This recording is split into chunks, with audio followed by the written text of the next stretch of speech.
some of the events that have happened to the buildings, as well as some of the other facility issues that we're going to discuss in terms of sanitation and how to keep things virus-free, and how the district is going to address those concerns when we have staff in the building, as well as when and if students return this school year. I'm going to turn it over to Jeff, who's going to put on a presentation for us. Okie doke, thank you very much. As some people can tell, I'm not in the comfy confines of Green Avenue. I'm actually located in Ardmore Avenue Elementary School. Reason I'm here is because our building, the Green Avenue Administration Building, has lost power since last Tuesday as a result of the storm that hit this area. Currently, the storm flooded the street in front of the high school, and the high school took on upwards of close to 35,000 plus gallons of water. And what happened as a result, we had very severe damage to the electrical panel and the electrical system in the high school. For the most part, I just got to report that a lot of it is going to have to be replaced. The engineer on site is in the process of trying to procure equipment to replace it. And again, keep in mind, a building that large, equipment isn't going to Home Depot and pulling it off the shelf, is where we're not. So our admin building actually is run, sistered off of the high school as well. So that's why the admin building is down. And in case someone has tried to call or try to email, everyone now is working remotely until we get power back up and get it established again. We also did have some damage to the gate down at the bus depot in Colwyn, the front gate where the buses come in and out. The front gate was ripped off. It was, if anyone's seen the pictures, it was almost like a river down there. And it was pretty catastrophic of the impact of what it had on that area. But what I would like to do is I would like to go through a presentation of some of our facilities and operations components. And I have some people on tonight who I'm going to introduce in order. I have Greg Gallagher, who is a representative of First Student, or a transportation provider. I have Sophia Zoyce, who's also a representative from Aramark Food Service.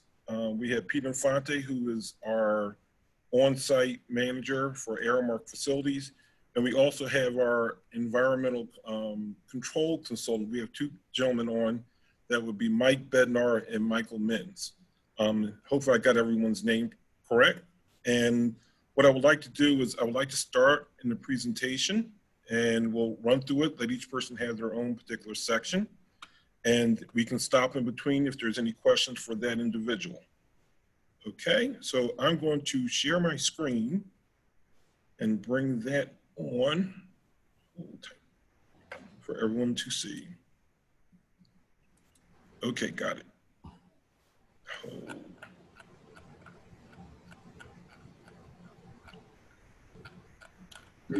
I can see, but can you Okay, make sure the yep, presentation's in the chat too? Yes. Thank you. Here we go. So share. And there we go. So can everyone see? Awesome. Yes. Awesome. So we'll go through, I introduced everyone there. So we'll start with the first person on the panel, which would be Greg Gallagher from First Student. Greg?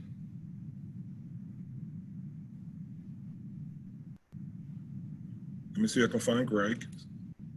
Can you hear me, Jeff? Yep, there you go, Greg. Thank you. All right. First of all, thank you for allowing me to come on to your committee this evening. My name's Greg Gallagher. I'm the area manager for First Student. I oversee 17 school district locations, bus depots in Eastern Pennsylvania, William Penn being one of them. So in talking with Jeff, I put a little slide presentation between me and him, and we worked on some things that we're doing as a company as COVID-19 has hit us all pretty hard. So the first slide is the busing and transportation guidelines.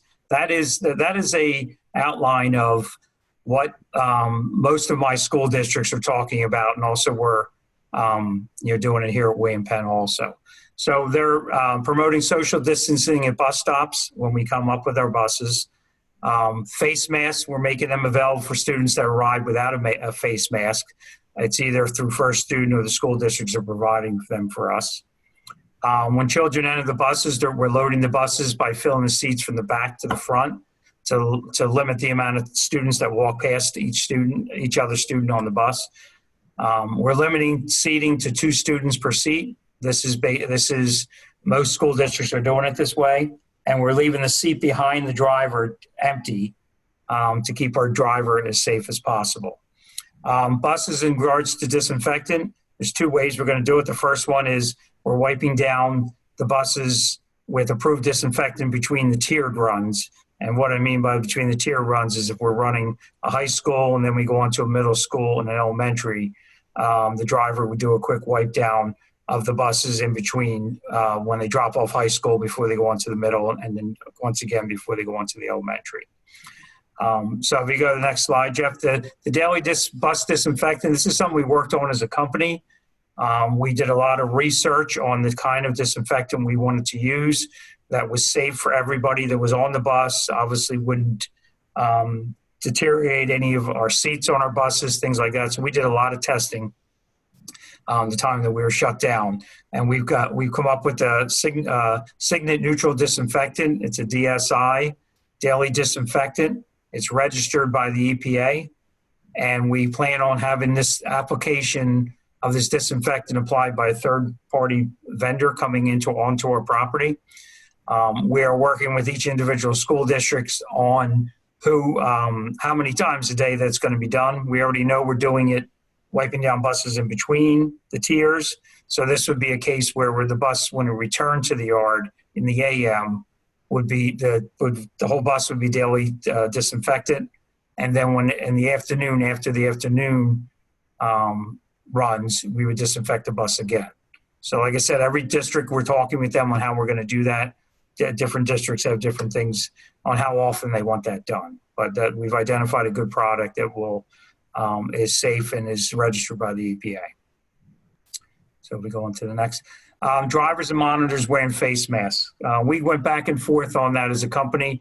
Originally, as a company, we mandated that all drivers should wear a face mask at all times. And then we had to back off that a little bit because we ran into cases where drivers would be driving and wear eyeglasses and it would fog up. So our driver's main goal is to keep the children safe and while they're driving that bus. So we changed our policy to be where the driver must have the mask on when children are loading and unloading onto the school bus.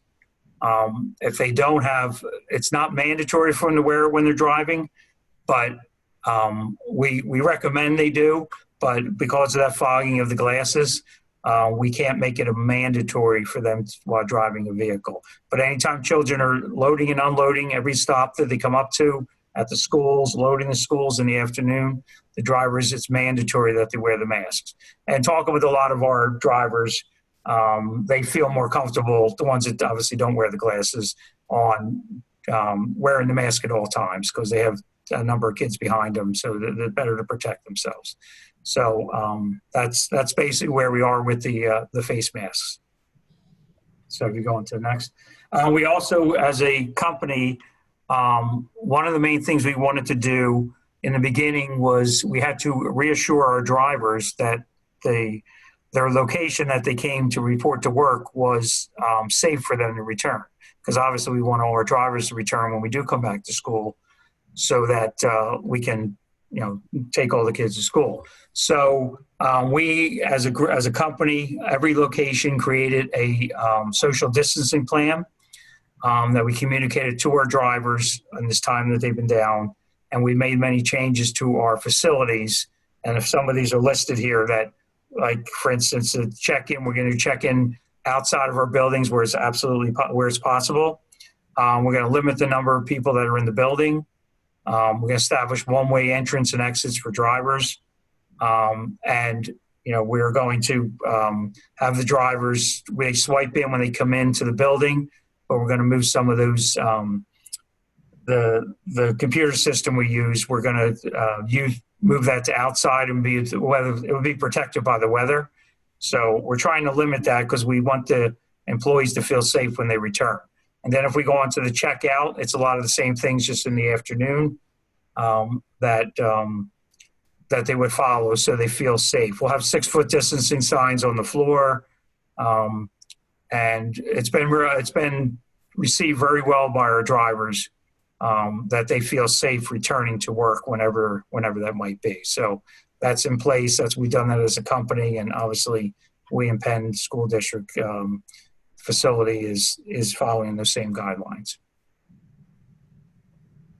So do we have another slide, Jeff, or was that all? No, that's it.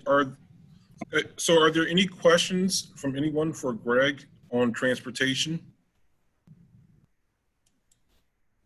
No hands are raised? No questions at this time. Oh, wait, there is a question Okay. from, I can't move them over. It's from one of our attendees. Looks like it's from Youssef. He's an attendee. Okay, I can bring Youssef on. There you go. Youssef? Okay. Yes. Hi. Hi. How are Hello. you? I'm a mom. Actually, I just said let's see for today meeting. I have my 3 kids, Youssef, Eunice, and Mariam. Actually, Youssef, I have Eunice and Mariam. One is going to 5th grade and one is going to 3rd grade.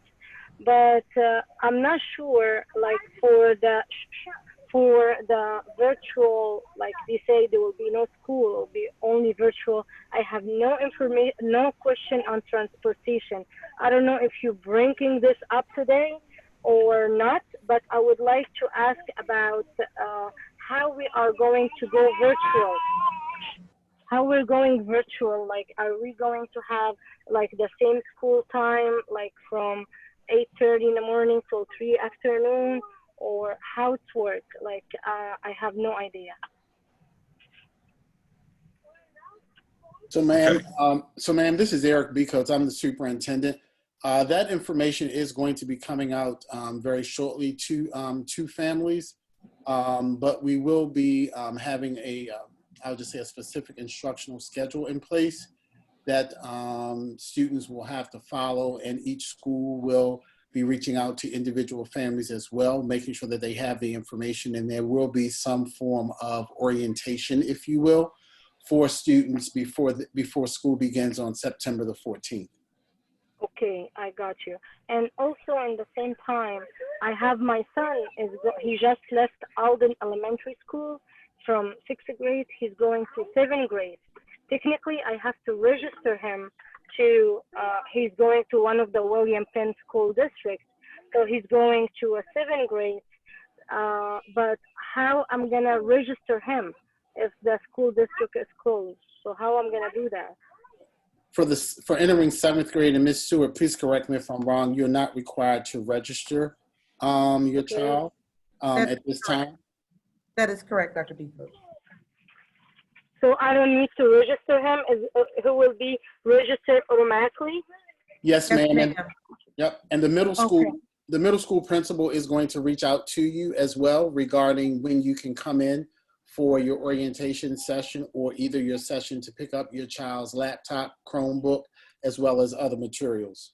Oh, I got you. Thank you. Actually, that was my question, and that's why I attend the meeting for today. Well, thank you so much. You did really answer my question. Thank you so much. Sure, no, thank you, ma'am. We appreciate it. Thank you. Are there any other questions for Greg regarding transportation?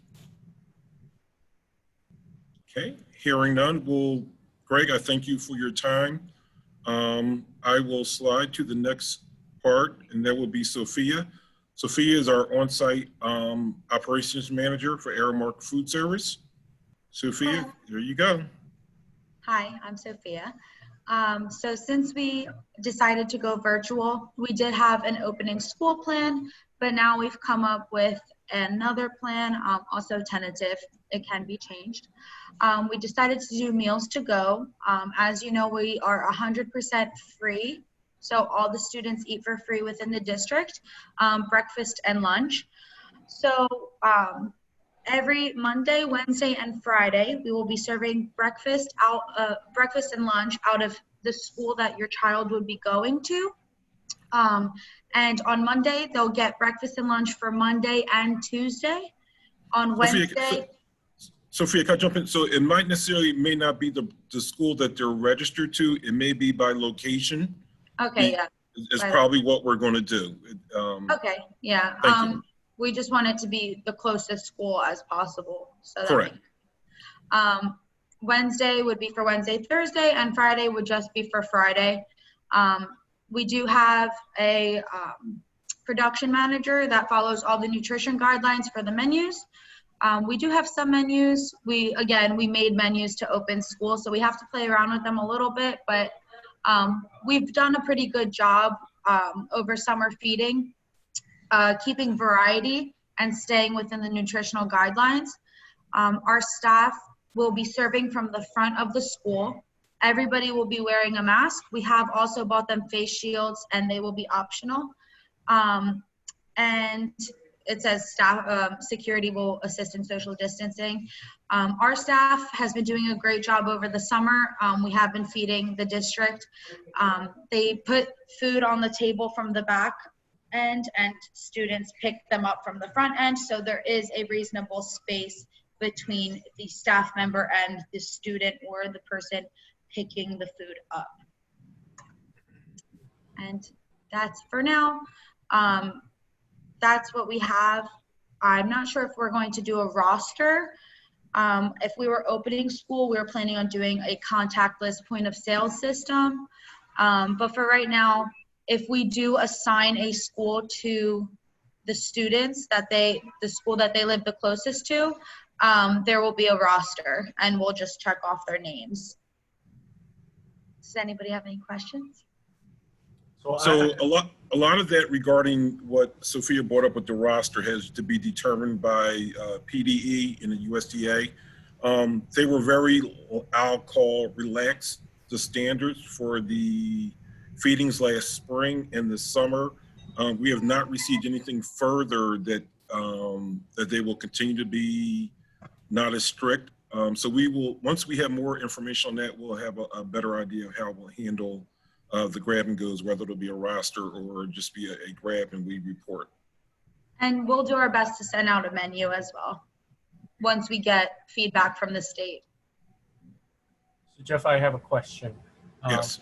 What are the times that are going to be for distribution for breakfast and lunch? So right now we do 11 to 1, and it seems to work. It seems to work because the kids get breakfast and then they get lunch. We can do it a little bit earlier. Our staff comes in as early as 6:30. So right now we do 11 to 1. I would assume we would be doing earlier. That's, again, Eric is my presetter. He is on vacation right now. But I would assume either 11 to 1 or maybe a little bit earlier to suffice for the breakfast portion of that Monday, Wednesday, Friday. It will have to be earlier. We will continue to work with you guys on the designated times because if school is starting or if we're beginning instruction or the instructional day at 8:30 or even 9 o'clock or 8:45, we will want students to be able to have breakfast, hopefully before they start, but we will just need to think through the actual start time to make sure that students are not hungry while they are engaged in the beginning of their day's lesson. Okay, yeah, that's a good point. Are there any other questions? My thought is, can we give them a few more, space it out a little differently so that they'd have more lunches, so that they'd have to come out less, you know, so that they get more time online with teachers as well as less exposure. But again, those are thoughts moving forward. I don't want to delay the presentation, but just as thoughts. You raised a very good point, and we will take that and we'll try to put something together that makes sense educationally as well as operationally in providing the meals so that they do have time to log on and be in class.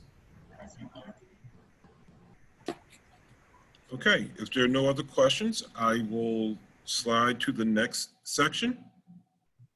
What I would like to do here is, and this is me, I want to talk about some of the projects that we had this summer.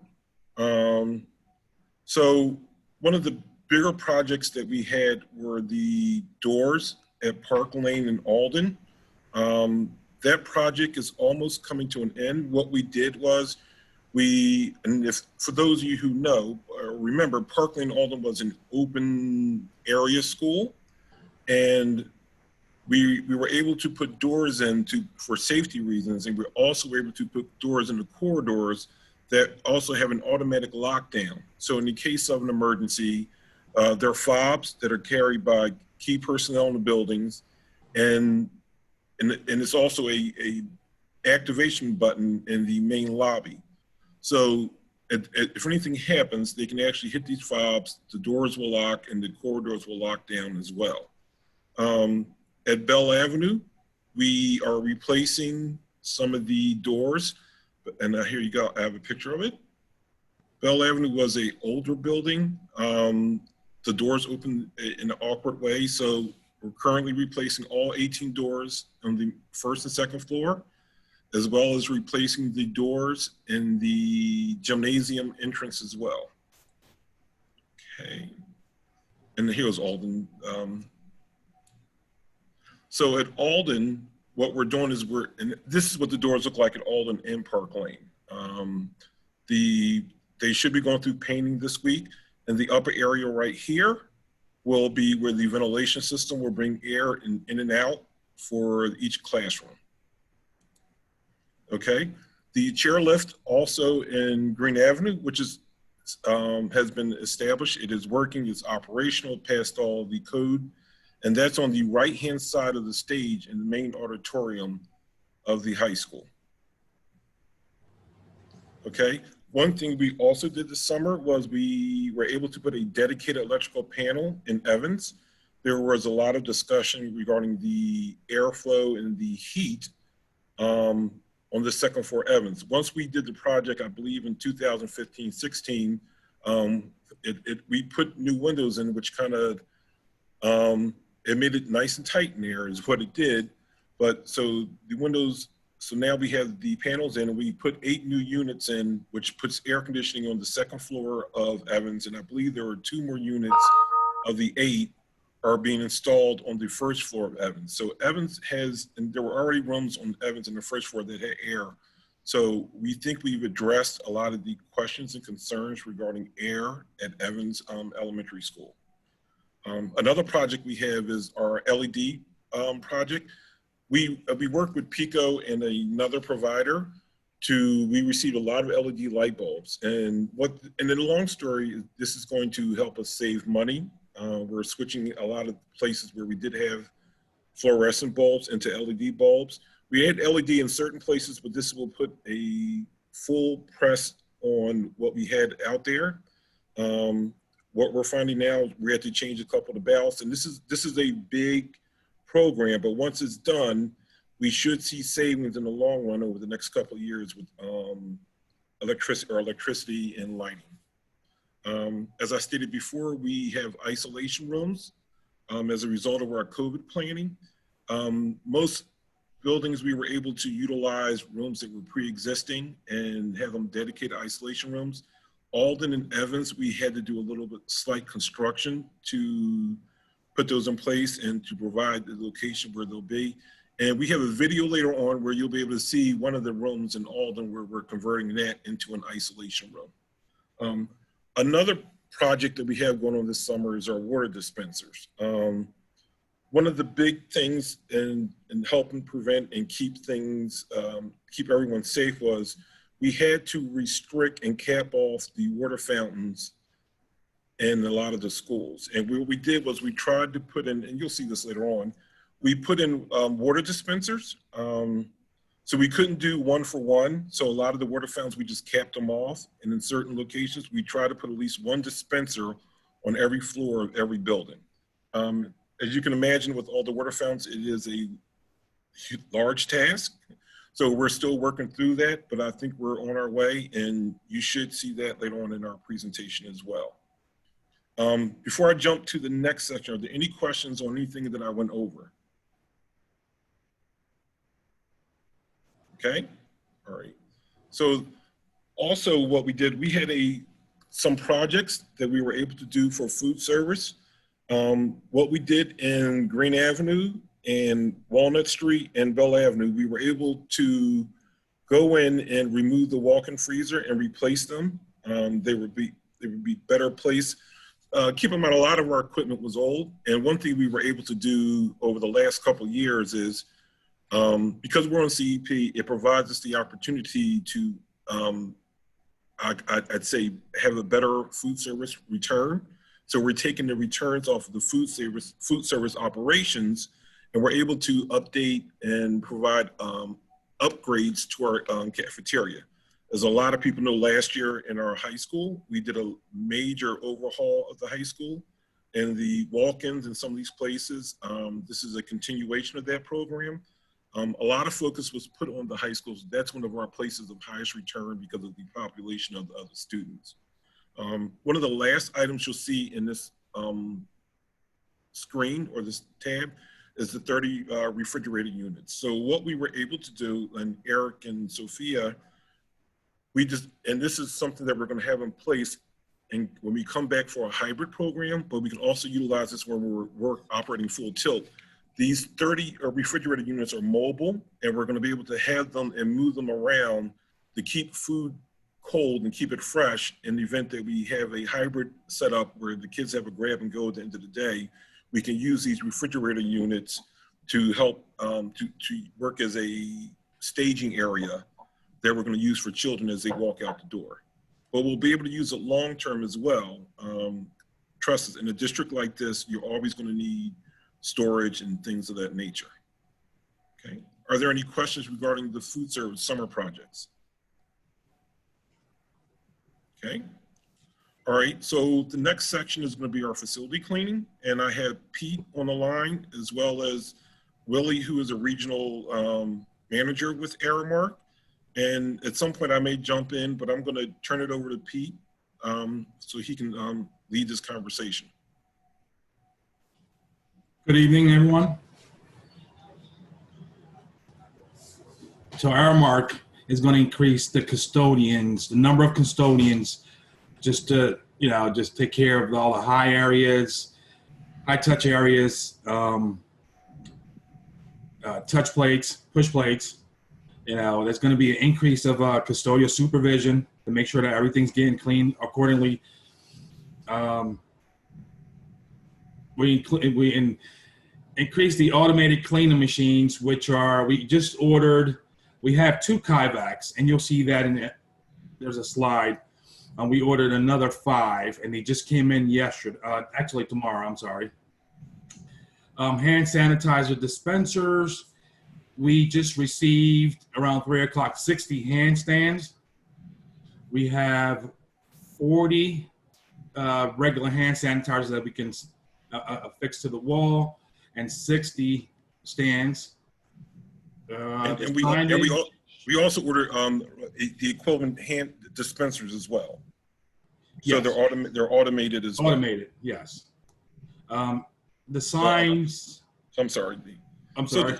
I'm sorry. Just so you have an idea, this is what it'll look like. These are the dispensers. They'll be located on a stand like that. And we have 60 of those that just came in, plus to what I had in inventory for the classrooms, hallways, along the walls if we need to install them. The exterior signs are up. We have stands for the entranceway. So Pete, yes. So if you go in all buildings, you'll see this sign on the exterior of all buildings before anyone walks in. It goes down all the items that are mandatory. You must sign in, have your temperature taken, your mask must be worn, things that you see in a lot of places when you go out shopping. We have that available before anyone walks up to any building. So we also have the interior, yes. We have the interior signs stating, keep your distance, 6 feet distance. You must wear your face mask as required. On the secretaries, when you first come in, we have it in Spanish and English. The questionnaire, if you've been sick, stay home. If you answered any of these questions, yes, then we would take our next step, which would be whatever the district decides. We have the countertop ones, we have the stand ones. The next one would be the water dispensers. The Or the posters. CDC, I'm sorry, CDC posters.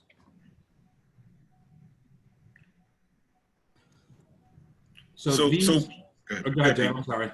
So what we did was we, and this is common with a lot of districts in Delaware County, we were able to utilize a lot of the CDC posting and a lot of the information that's out there.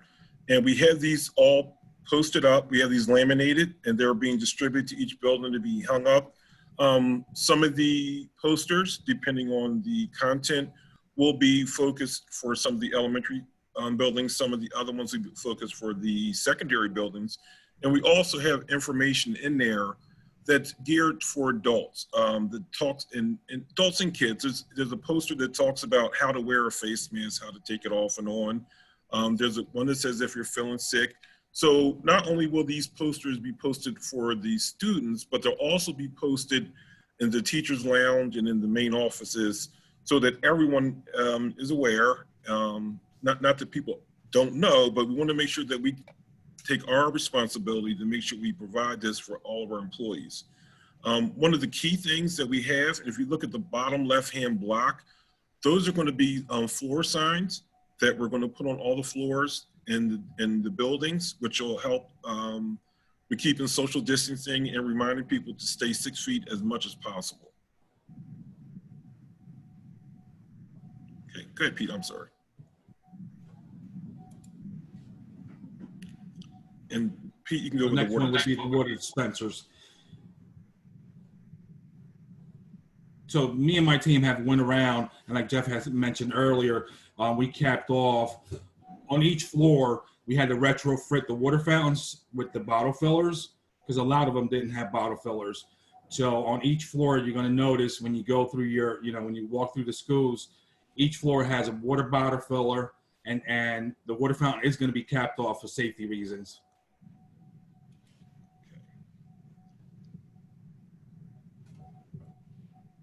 And these are the chemicals that we're initially using now. We've been always using, which is the E15, which is a peroxide cleaner. And then you follow it up with a 23, E23, which is a disinfectant, which is going to be used on push bars, push plates, anything that anyone could put their hands on is going to be wiped down with E23.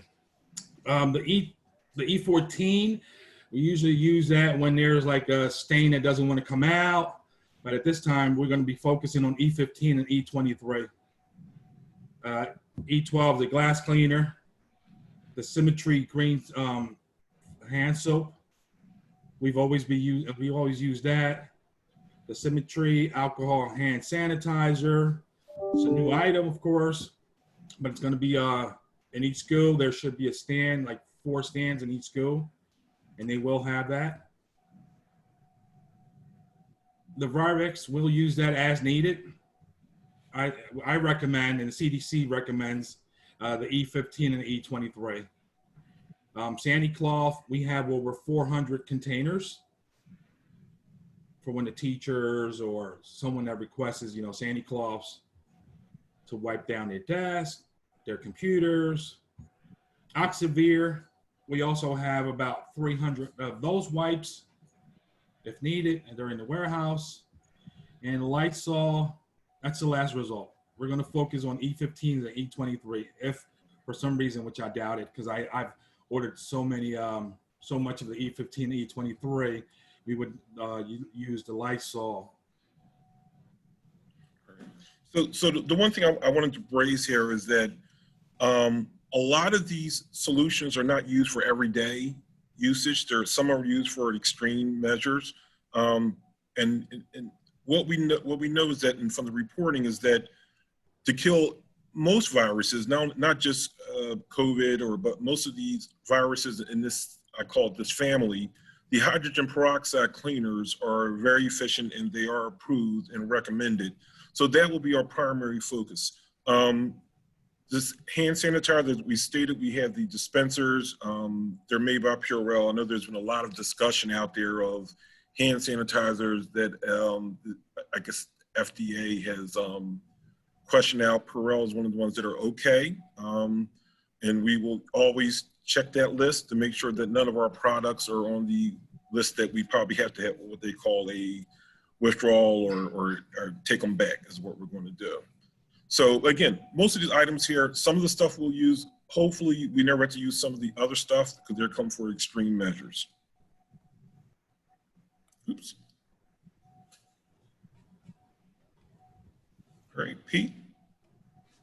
So here you see our daily routine as we're going to follow.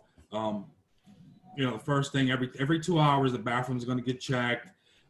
Paper supplies are going to be replenished. Wipe down the entrances. Collect the breakfast.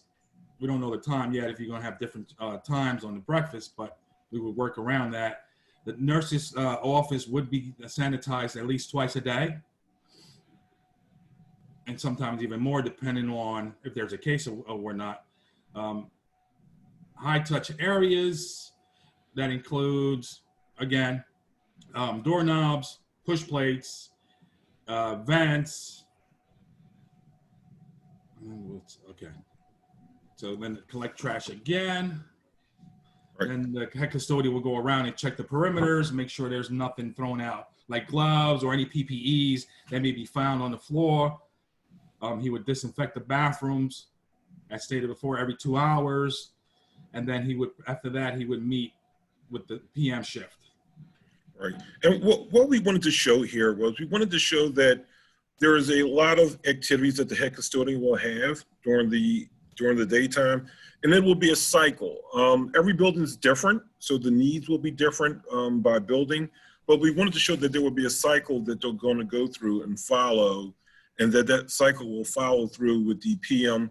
Certain buildings have custodians that come in midday, and those are probably your more higher populated buildings. So we're going to see that the support there coming in throughout the day, and that there'll just be a cycle of cleaning and like Pete said, touching the high touch areas and things of that nature. Okay, so what we have here are the cleaning procedures, and it lists out the level 1, level 2, level 3. Obviously, right now we're in level 1. So, and that's basically no confirmed cases or suspected cases in our facilities. So, and one thing we're trying to get across, and one thing we're trying to focus on, is the hygiene and proper sanitation and social distancing. So so this is going to be our focus of where we are right now. If we're ever in a level 2 or level 3, and I want to stress this, at that particular point, we're going to follow the health and safety plan that the district has established. So the next screen, we're going to focus on what level 1 is going to look like within our buildings. Okay, there you go, Pete. All right, Pete. Oh, I'm sorry. So level 1, preventive and proactive cleaning procedures. So it's going to 5 days a week, utilizing our hydrogen peroxide, as stated earlier, and the E23. We would wipe down all the high touch areas twice a day and wipe down the trash containers at the end of the day. That's for the office. I'm sorry. That's for the offices and the public spaces. So in the classrooms, it's going to be 5 times a day. We're going to use the E23. On the high touch areas. So what we want to, we wanted to show what, because a lot of questions come up, what is a high touch area, you know? So this is a sheet provided by Aramark. Some of these things don't apply to our buildings, some do. So for classrooms, you'll see here what is considered a high-touch area between the sinks. Elementary schools have sinks in them, the paper towel dispensers, the desktops, the doorknobs. Also with restrooms and locker rooms, you'll see here, again, it's a lot of the same things, the doorknobs, the countertops, the toilet, the proper way to clean the toilet, wipe them down, the locker, the handles, the dispensers. We just wanted to show, because there was a lot of questions, that seems to be a phrase now that everyone throws out, high touch. So we wanted to show what high touch meant and what it looked like.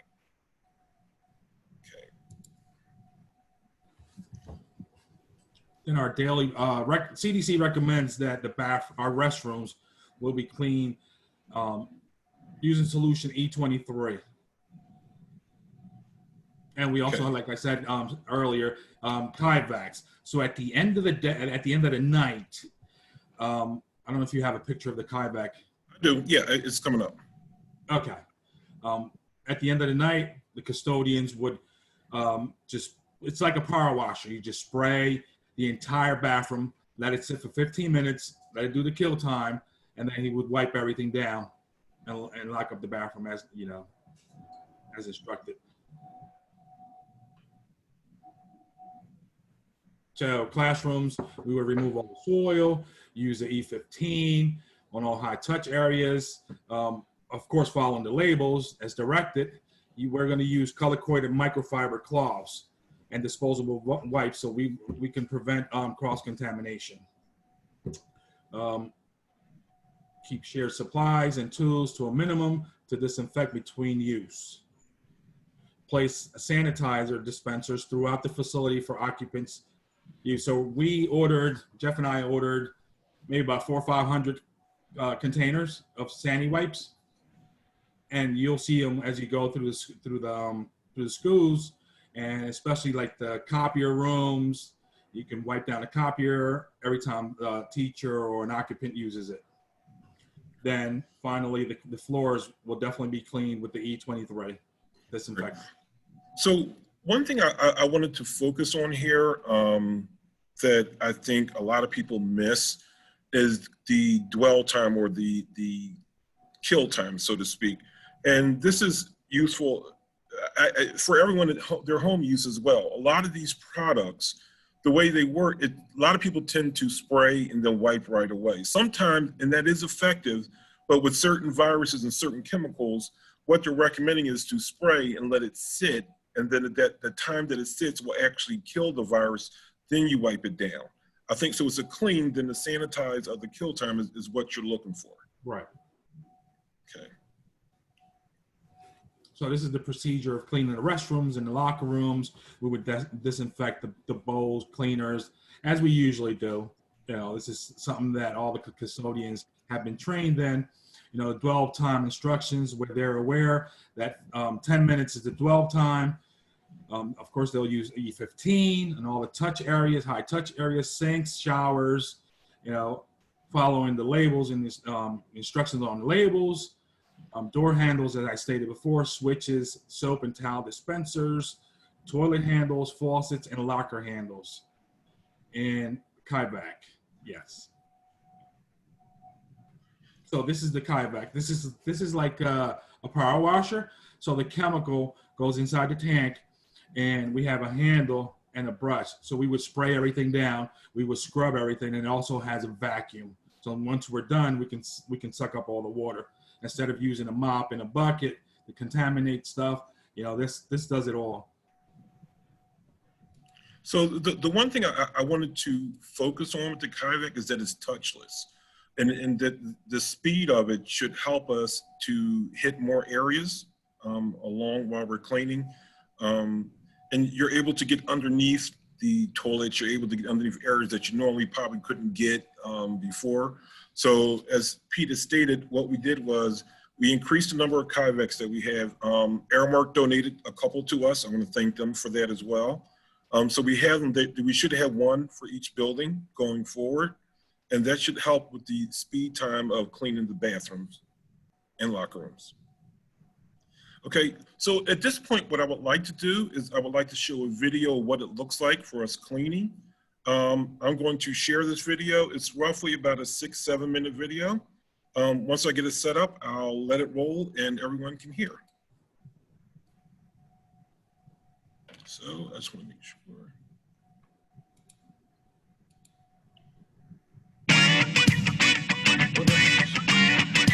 Make sure I got the sound.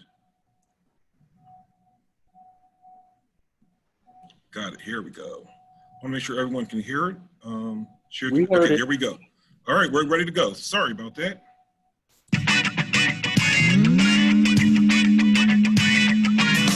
We are here at Willow Penn School District, and my name is Pete Infante with Aramark. I am the M&O Director, so we are now going to show you our procedure in cleaning the classroom when we reopen in the fall. We're at the middle school at the moment.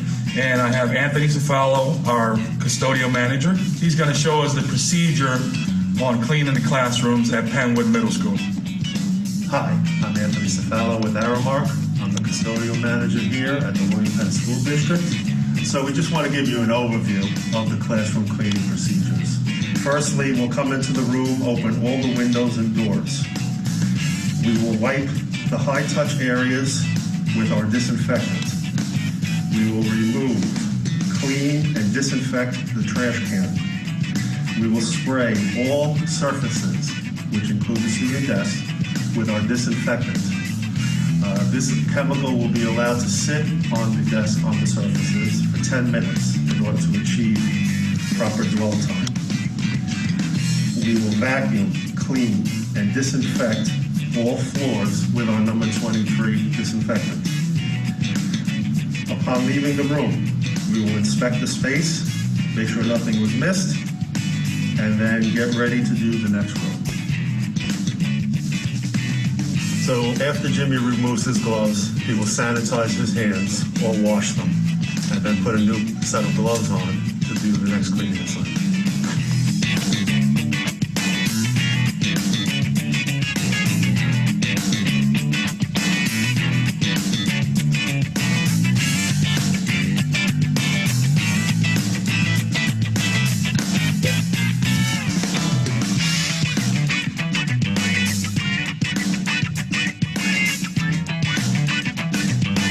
Jimmy will now clean and disinfect the water fountain. This will be done twice during the school day and once as a final cleaning step each day.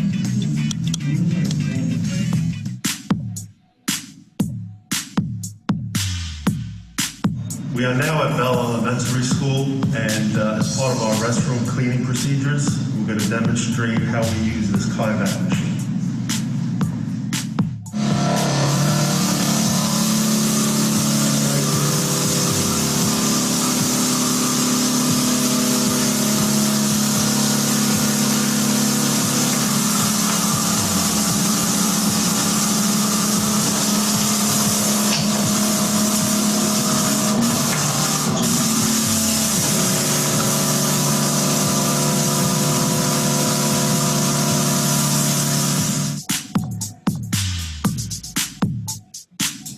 Hi, we're at Walnut Elementary now. We want to show you a few things. Firstly, we want to show you how the classrooms will be set up at the proper social distancing width. We are then going to show you how we will daily clean the vents on our air units.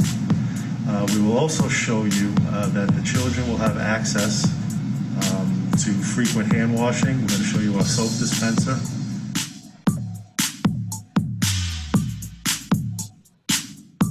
So we're here at East Lansdowne Elementary, and we want to demonstrate a couple of the cleaning steps that we'll be taking this fall. Firstly, we'll show you how there will be an increased frequency of wiping down high-touch areas, such as door handles, door push plates, door push bars, stairwell rails, etc.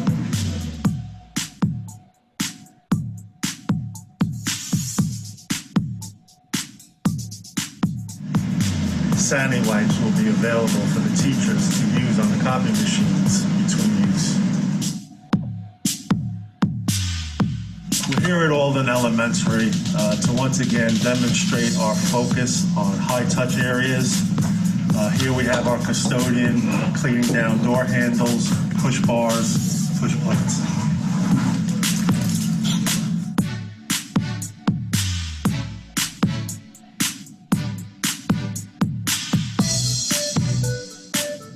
The air diffusers will be cleaned and sanitized with increased frequency.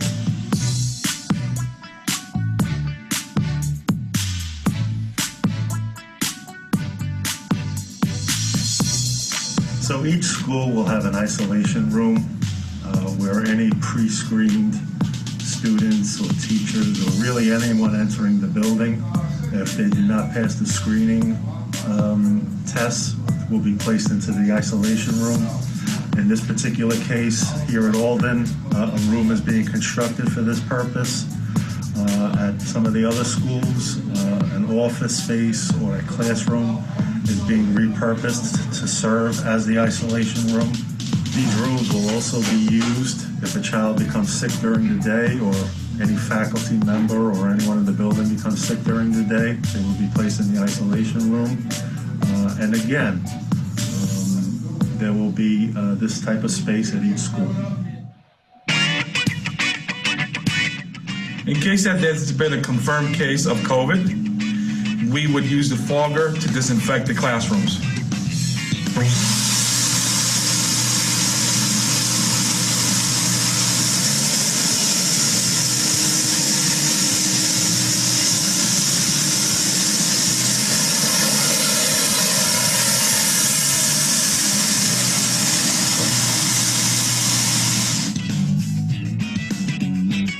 Start with a little overview on the additional steps, cleaning and otherwise, that will be taken this fall in light of the pandemic affecting the district schools. Of course, all classroom setups, really anywhere in the school. There will be an emphasis placed on social distancing in the schools. The air units and ventilation units will be cleaned with increased frequency. Hand hygiene is very important in fighting the coronavirus. So there will be hand sanitizer stations set up throughout the school. There will be soap dispensers, sinks in classrooms and restrooms available for frequent hand washing by the users of the building. High-touch areas such as handrails, push plates, door push bars, doors handles, telephones, etc. will be cleaned with increased frequency. There will be an emphasis on the use of the proper personal protective equipment, such as masks and gloves, when carrying out cleaning procedures. And of course, the use of CDC-approved disinfectants and chemicals.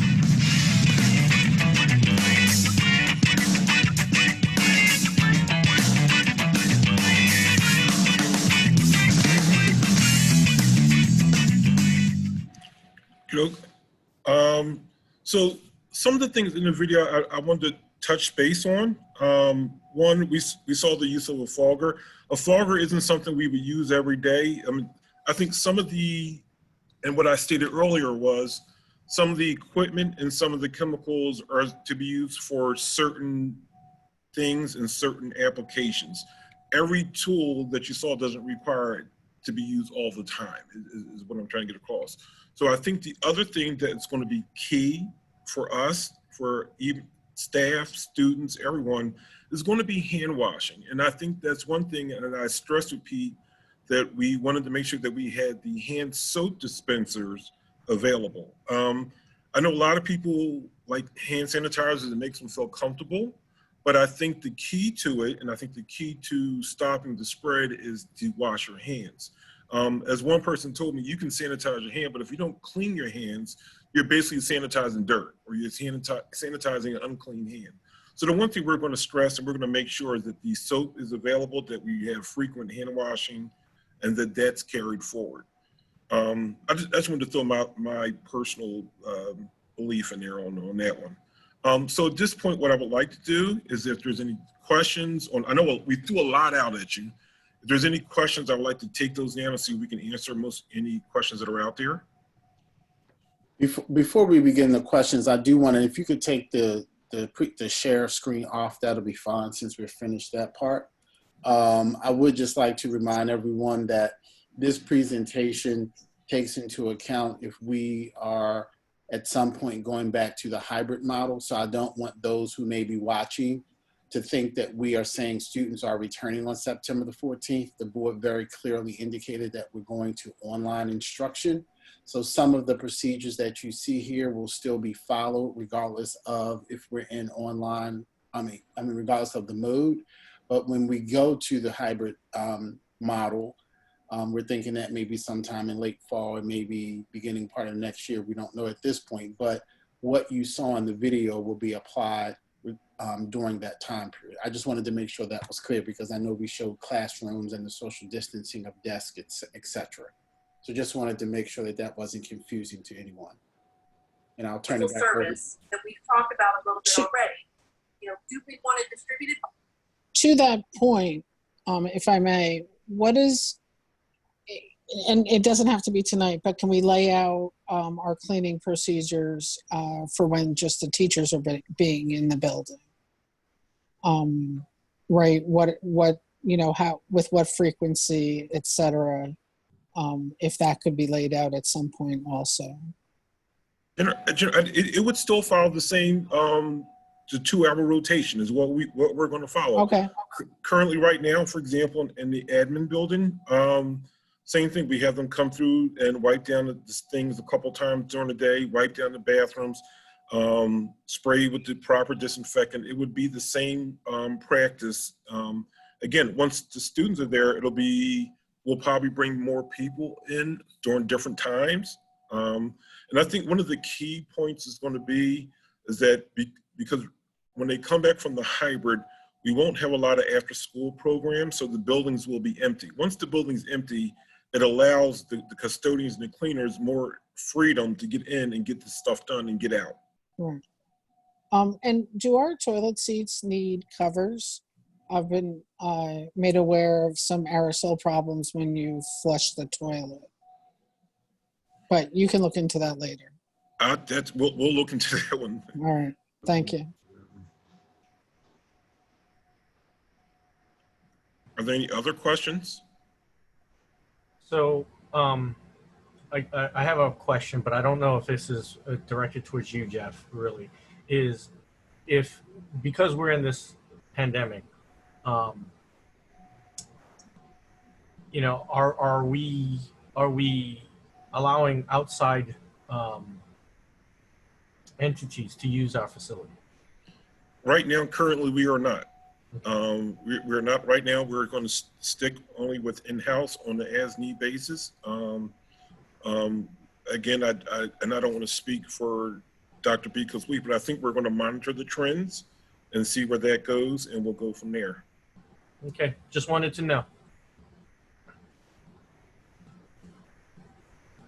I think that video was really good. It helped. I want to thank Miguel and Pete and Anthony and my executive producer, Dr. Beacos, for the direction. Thing being canceled. Are there any other questions? I don't see any in the chat, Jeff. Okay, so I have a question. I just have a comment. Yes, that ma'am. it might be helpful Hoping to be able to do something like that again. when it's time or we move closer for people to see that video, to get comfort in how families and feeling comfortable with their kids being in school, what's happening, the teachers feeling more confident in the cleaning process. Actually, you raised a great point. Again, this is a little new territory for us, and for me especially. Now that we've done it, we're going to post this up, but I have some ideas, like you said, for when we get to the point where we're hybrid and folks are starting to come back. I have some other ideas that I think that would work well, so I appreciate that. Yeah, I believe that, you know, for some of those rooms and components where they're still being constructed. I think those would need to be edited out to put what may be there. Exactly. But other than that, I think to Valerie's point, I think that's a great video to post to help parents and even our staff to see what's being done so that they can feel comfortable coming in. Right. And to piggyback on that, I think one thing we'll probably add the transportation, show what that looks like with them cleaning the buses and things of that nature. So no, I think that's a great idea. I welcome that. Thank you very much. All right. I don't see any questions, Jeff. Any other questions from the panel? Comments? If not, 1, 2, 3. All right. I guess I'm going to call it for the night.